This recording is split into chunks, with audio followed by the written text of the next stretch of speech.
अस्सलाम वालेकुम नाज़रीन, सराबर खताब से मुखातिब है। पाकिस्तान के ट्विटर के ऊपर ट्रेंड कर रहे हैं आर्मी चीफ, और उसकी वजह यह है, बल्कि बड़ी खबर है कि पाकिस्तान के army chief general Syed Asim Munir साहब की आज तकरीबन 2500 बताया जा रहा है तालिबा के साथ जिना कन्वेंशन सेंटर में एक सेशन हुआ है। बड़ा तगड़ा और जबरदस्त सेशन हुआ है। सवाल जवाब पूछे गए, स्टूडेंट्स को इजाजत थी कि जो सवाल मर्जी है पूछें, उनके जवाब दिए गए और बड़ी जबरदस्त निशिस्त, बड़ी जबरदस्त वहां पर गैदरिंग हुई है और आर्मी चीफ साहब ने बहुत सारे सवालों के जवाब दिए हैं। अब ये दूसरा दिन है कि बहुत ही हाई प्रोफाइल एक इंटरेक्शन हुआ है स्टूडेंट्स के साथ। गुज़श्ता दिन खबरें आई कि DGISI जनाब नदीम अंजुम साहब की स्टूडेंट्स के साथ इंटरेक्शन हुआ, वहां पर भी सवाल पूछने की आजादी थी खुलकर। और आज जिना कन्वेंशन सेंटर में आर्मी चीफ साहब और 2500 तालिबा बताया जा रहा है, इतनी बड़ी तादाद, और सवाल जवाब हुए और बड़े बड़े अच्छे माहौल में बड़ी अच्छी गुफ्तगू और बातचीत हुई। यह बात बहुत जरूरी है कि ऐसी मुलाकातें, एक तो ये गैर मामूली है और दूसरी बात यह कि बहुत ज्यादा जरूरी है। जरूरी इसलिए है कि पाकिस्तान के अहम तरीन इदारे, खासतौर पर जो अस्करी इदारे हैं, उनके सरबराहान या इदारे के अंदर क्या सोच है, इस हवाले से मुख्तलिफ खबरें या तो तजिया कर रिपोर्ट करते हैं या साफी अपने सोर्सेज से खबरें दे रहे होते हैं। तो साफियों के चेहरों के ऊपर मुस्कुराहटें नजर आ रही होती हैं, लेकिन असल तस्वीर हमारे सामने नहीं आती। तो जब एक इतने बड़े इदारे का सरबरा, एक प्रोमिनेंट शख्सियत खुद स्टूडेंट्स के साथ मुखातिब होती है, बातचीत करती है, सवालों के जवाब देती है, तो फिर चीजें समझने में, अंडरस्टैंड करने में, एनालिसिस करने में बड़ी आसानी होती है। बड़ा अच्छे से क्लियर होता है कि बॉडी लैंग्वेज क्या है, किस तरह से बात की गई है, यानी सारी चीजें आपको फिर बेहतर तरीके से समझ आती हैं। गरीदा फारूकी साहबा अब ये उस मुलाकात, उस इंटरेक्शन में, उस सेशन में मौजूद थी, लिहाजा इनका ट्वीट पढ़कर आपको सुनाते हैं। लेकिन समी इब्राहिम साहब ने जो व्लॉग किया है, समी इब्राहिम साहब अपने व्लॉग में ये कहते हैं कि वो ज़ाहिर मौजूद नहीं थे, लेकिन एक पार्टिसिपेंट थे, उन्होंने समी इब्राहिम साहब को बताया कि उन्हें नहीं पता था कि यहां पर जनरल आसिम मुनीर साहब आ रहे, बल्कि उन्होंने सिर्फ ये बताया गया था कि अनवारुल्लाह काकड़ साहब आएंगे। लेकिन बड़ी खुशगवार हैरत हुई जब आर्मी चीफ साहब खुद आए, बातचीत की, मुखातिब हुए, एड्रेस किया स्टूडेंट्स को और फिर सवालों के जवाब भी दिए हैं। अब अहम तरीन बात है, चूंकि इसके अंदर दो तीन बड़ी अहम तरीन गुफ्तगू और डिबेट और डिस्कशन हुई हैं, और इनमें ज़ाहिर इमरान खान का भी जिक्र आया है, वो आपके सामने रख देते हैं। गरीदा फारूकी साहब ट्वीट करती हैं कि army chief general Syed Asim Munir के नौजवानों के साथ आज जिना कन्वेंशन सेंटर इस्लामाबाद में नशिस्त हुई। उनके ओहदे के कलीदी और दूररस नताइज के हामिल इक़दामात में सर फहरिस्त तस्वुर रहेगा। यानी नो डाउट इतनी high profile personality army chief, हाजिर सर्विस आर्मी चीफ, स्टूडेंट्स के साथ इस तरह आकर इंटरेक्शन करे, सवालों के जवाब दें, ये नहीं होता और ये गैर मामूली है, लेकिन ये बहुत एहसन इकदाम है।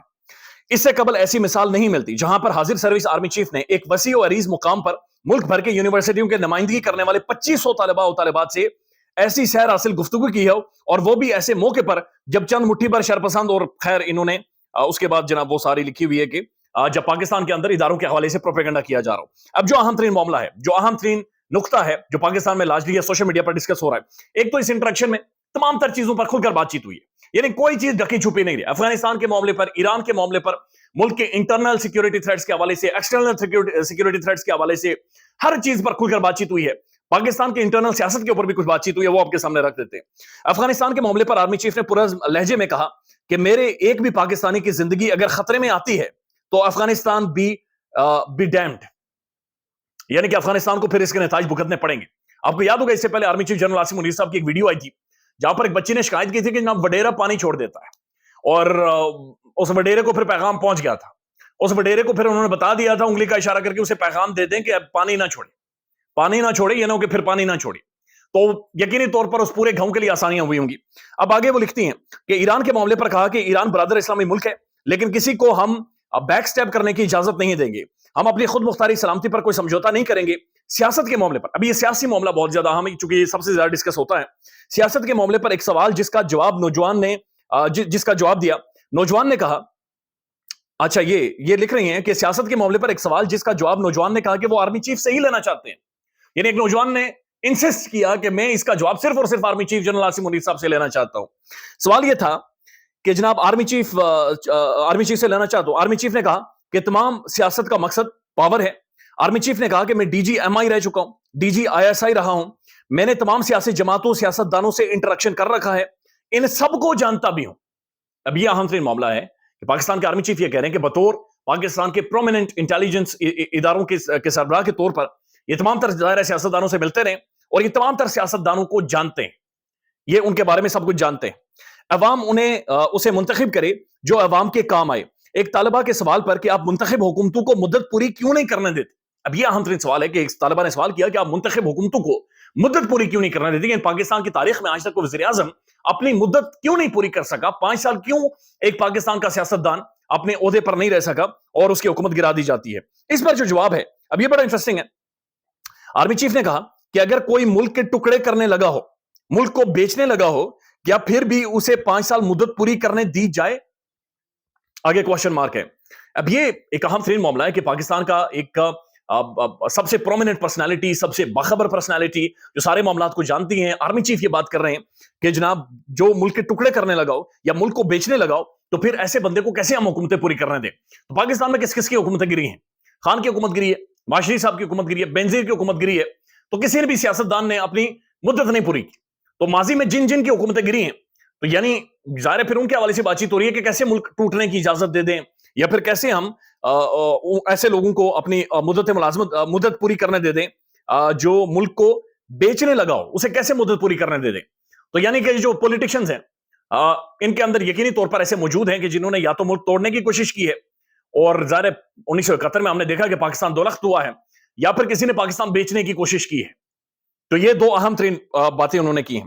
پھر انہوں نے کہا کہ انڈیا میں 12 عدم اعتماد کی تحریکیں آئیں, کوئی مسئلہ نہیں ہوا. اب یہ نو کانفیڈنس موشن کی بات چیت ہو رہی ہے جس کی وجہ سے پاکستان کے اندر ایک سیاسی عدم استحکام ہے, جس نو کانفیڈنس موشن کو عمران خان نے کہا کہ ایک فورن کانسپیریسی تھی.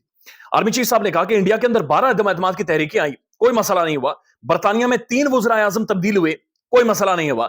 پاکستان میں بھی آئینی پارلیمانی طریقے سے 172 کا نمبر پورا ہوا, عدم اعتماد کامیاب ہوگی. اب یہ اہم ترین معاملہ ہے کہ آرمی چیف یہ بات چیت کر رہے ہیں کہ 172 کا نمبر پورا ہوا اور یہ سیاسی طریقے سے پورا ہوا, عدم اعتماد کامیاب ہوگی. ہونا تو یہ چاہیے تھا کہ پارلیمان کا حصہ رہتے, نہ کہ سڑکوں پر آ جاتے. یعنی ظاہر تحریک انصاف کے حوالے سے بات چیت ہو رہی ہے کہ جناب انہیں پارلیمان کا حصہ ہونا چاہیے تھا. خان صاحب جو ہی انہیں عہدے سے ہٹایا گیا, وزیر اعظم سے ہٹے, اس کے بعد سڑکوں کے اوپر آ گئے. تو آرمی چیف صاحب یہ کہہ رہے ہیں کہ انہیں پارلیمان کے اندر ہونا چاہیے تھا, ڈیبیٹ ڈسکشن کا حصہ ہونا چاہیے تھا, سڑکوں کے اوپر نہیں ہونا چاہیے تھا. غیر جمہوری رویے سے جمہوریت مضبوط نہیں ہوتی. یعنی یہ غیر جمہوری رویہ تھا سڑکوں کے اوپر آنا, پروٹیسٹ کرنا. دوسری طرف کو چاہیے تھا کہ اپنا 172 کا نمبر پورا کر لیتے, کیوں پورا نہیں کر سکے؟ یعنی کہ خان کے بارے میں وہ کہہ رہے کہ وہ بھی اپنا 172 کا نمبر پورا کر لیتا نا, عدم اعتماد اس کے خلاف آئی تھی, 172 کا نمبر پورا کر لیتا, اس نے پورا کیوں نہیں کیا؟ اور جب پورا نہیں ہوا تو اس کے بعد اس نے کہا کہ جی امریکن کانسپیریسی اور یہ ساری چیزیں. اب اس میں 2-3 اہم ترین معاملات ہیں جب ان ساری اسٹیٹمنٹس کو آپ دیکھتے ہیں. ایک تو حامد میر صاحب نے ایسے کچھ دن پہلے ویلاگ کیا ہے, اور اس ویلاگ میں جو کہ ابھی بھی یوٹیوب کے اوپر موجود ہے, تقریباً 8-9 لاکھ بندہ اسے دیکھ چکا ہے.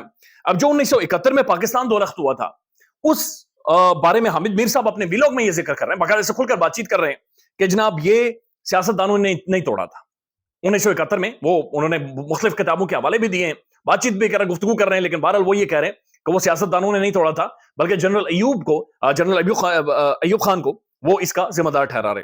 اب ایک دو اور اہم ترین معاملات ہیں. آرمی چیف صاحب نے یہ کہا کہ انڈیا میں 12 عدم اعتماد کی تحریکیں آئی, کوئی مسئلہ نہیں ہوا. برطانیہ میں 3 وزرائے اعظم تبدیل ہوئے, اور یہ بریگزٹ کے بعد کی بات چیت ہو رہی ہے کہ 3 وزرائے اعظم فوراً تبدیل ہو گئے تھے, اور پھر کچھ نے خود ہی ریزائن کر دیا. ظاہر ہے وہاں پر اصولوں کو فالو کیا جاتا ہے, اصول اور اخلاقیات سامنے رکھے جاتے ہیں. لیکن پاکستان کے اندر جو عدم اعتماد آئی تھی اس سے پہلے ایک ماحول بنا تھا, اور وہ سندھ ہاؤس کے اندر منڈیاں لگی تھی, بندے خریدے گئے تھے, بندوق کی باقاعدہ سے خرید و فروخت ہوئی تھی. پھر ارشد شریف صاحب کے پروگرام آپ کو یاد ہوں گے, جہاں پر ایک امریکن سفارت خانے میں جا کر وہ بتاتے ہیں, بہت ساری ڈیٹیل سامنے رکھتے ہیں کہ جا کر لوگ وہاں پر ملاقاتیں کرتے رہے. تو یہ بات یہاں تک تو ان کی بالکل 100% درست ہے کہ عدم اعتماد انڈیا کے اندر آئی ہیں, برطانیہ کے اندر وزرائے اعظم چینج ہوئے, لیکن اتنا زیادہ سیاسی عدم استحکام نہیں ہوا. شاید لارجلی اگر آپ دیکھیں برطانیہ یا انڈیا کے اندر اس طرح سے حکومتیں بھی نہیں بدلی, اس طرح سے عدم اعتماد شاید نہیں ہوئی, یا اس کی کوئی نظیر نہیں ملتی, لیکن پاکستان میں یہ چیز ہوئی ہے. پھر وہ کہہ رہے ہیں کہ جناب 172 کا, پھر وہ کہہ رہے ہیں کہ عدم اعتماد کامیاب ہوگی.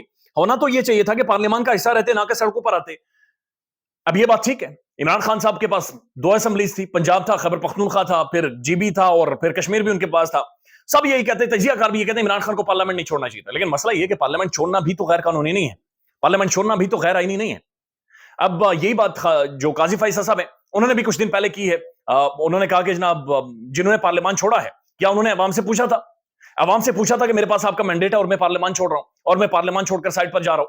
تو 2 طرح کے آرگومنٹ یہاں پر موجود ہیں, اور ایک آرگومنٹ یہ ہے کہ عمران خان کو پارلیمان نہیں چھوڑنا چاہیے تھا, پارلیمنٹ میں رہتے نا, ایک ڈیموکریٹک وے میں, بہرحال جو بھی تھا آپ کو گرایا گیا, پارلیمان میں رہتے, ڈیبیٹ اور ڈسکشن کا حصہ بنتے. لیکن دوسری طرف یہ ہے کہ آپ پارلیمان چھوڑ سکتے ہیں, آپ پارلیمان چھوڑ سکتے ہیں, آپ پروٹیسٹ کر سکتے ہیں, آپ احتجاج کر سکتے ہیں. پرتشدد احتجاج نہیں ہونا چاہیے, آپ پروٹیسٹ کر سکتے ہیں, اور آپ کو پروٹیسٹ کرنا چاہیے. پھر انہوں نے اہم ترین بات یہ کی کہ جناب دوسری طرف, یعنی جو دوسری طرف تحریک انصاف تھی, وہ اپنا 172 کا نمبر پورا کر لیتے, کیوں پورا نہیں کیا؟ بات ٹھیک ہے, عمران خان صاحب کو خود اپنی طرف بھی دیکھنا چاہیے کہ جناب گندے انڈے تو ان کے ساتھ بھی موجود تھے. कुछ धोखेबाज फ्राडी उनके साथ भी मौजूद थे जो पार्टी छोड़कर साइड पर हो गए, जो खरीदो फरोख्त की जो मंडी लगी है वहां पर बिके हैं, और यहां पर तो बिके हैं, खान के बड़े किले भी बिके हैं और बाद में भी बिके हैं। तो ये एक अहम तरीन इंटरेक्शन था। जाहिर है इसके ऊपर एनालिसिस होंगी, तजिए होंगे पाकिस्तान के अंदर। ये बड़ी खबर है, अहम तरीन खबर है। ख्याल रखिएगा अपना। अल्लाह हाफिज।